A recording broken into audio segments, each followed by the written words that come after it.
I admit, I am not even remotely an expert on guns, but I am a staunch defender of your right to keep and bear them. So, in this video, I want you to understand this is just my personal opinion on this. I am not trying to act like I know everything there is to know about guns. There are some guns out there, I just can't figure out why they exist. And so, consider this video to be the start of an open discussion. If you want to respond to my comments in a video of your own, if you want to argue about it in the comments section, go right ahead. I want to understand what's going on here. There are 5 guns, or 5 types of guns. For the life of me, I just can't figure out why they exist. And so here they are. My top 5 guns, I don't know why they exist. Number 1 are pistol caliber carbines. Now, it's a long gun. You know, it kind of looks like a rifle.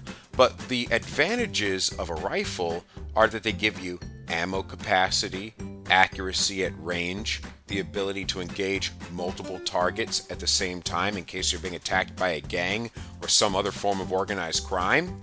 The advantages of a pistol are that they are concealable and that you can use it one-handedly, which allows you to use your other hand to turn on a light switch or use your phone to try to call the police, or God forbid you have to grab one of your loved ones and put them to safety.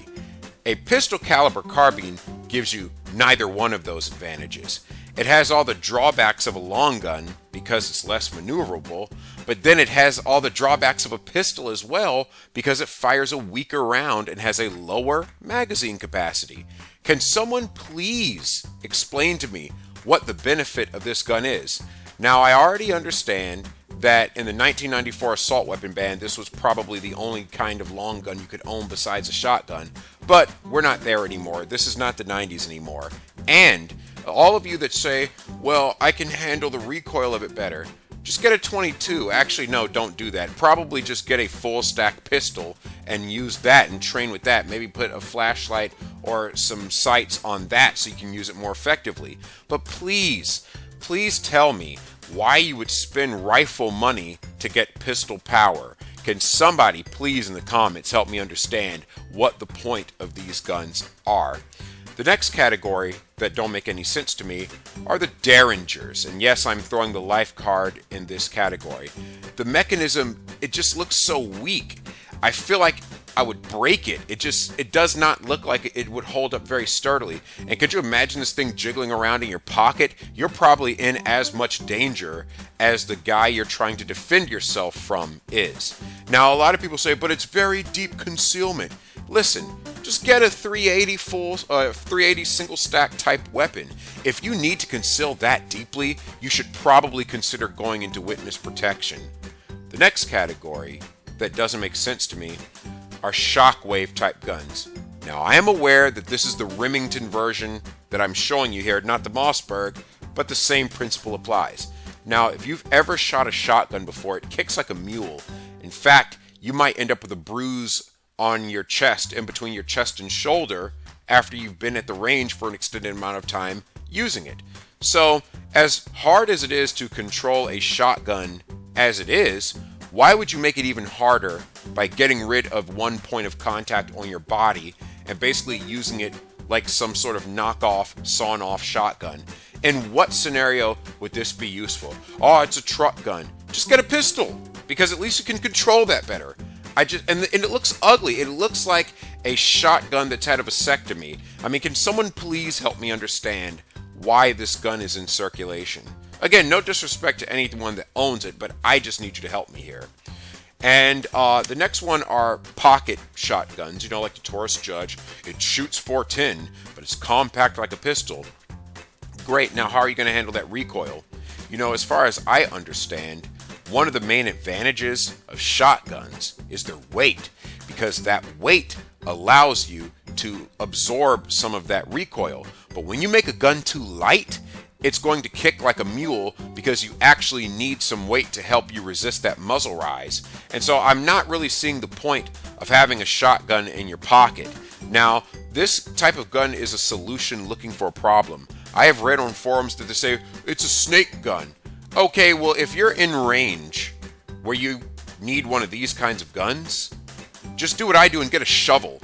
whack the snake across the head with it, and then double tap it just to make sure the snake's dead, go on about your day. Why do you need to waste ammo with something like this? I don't know. You guys tell me in the comments below. Again, I don't want to be a gun snob, and if you genuinely know more about this topic than I do, I am humble enough for you to explain it to me. And now the next category are what I like to call compliant ARs. Just look at it. I mean, if you looked at this image out of context, it looks like a wall-mounted camera. Because you see, when you split the buffer tube and the stock, and you get some sort of janky-looking abomination like that, I would imagine that it's harder to control. I would imagine that if you were to use the California compliant version with that shark fin, it's even harder to grip the gun. Where do these state and federal agencies get off telling you that to keep other people safe, you must make your gun less safe to use?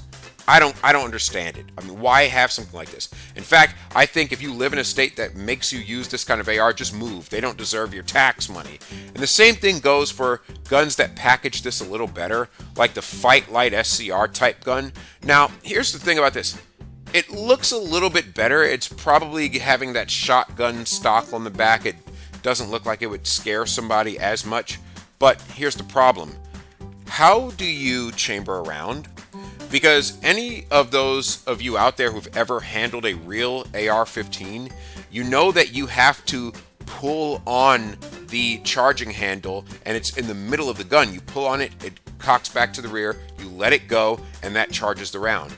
Well, on a gun that looks like this, your hand is going to be in the area where the charging handle is going to be going. Your dominant hand is going to be gripping the rear of the gun, and so your knuckles on your thumb and index finger are going to be in the way of this charging handle, I would imagine. So how do you charge the thing? Anyway, these are just questions that I have. If you have enough knowledge to explain and justify these guns to me, please let me know in the comments below. Have a great day, everybody.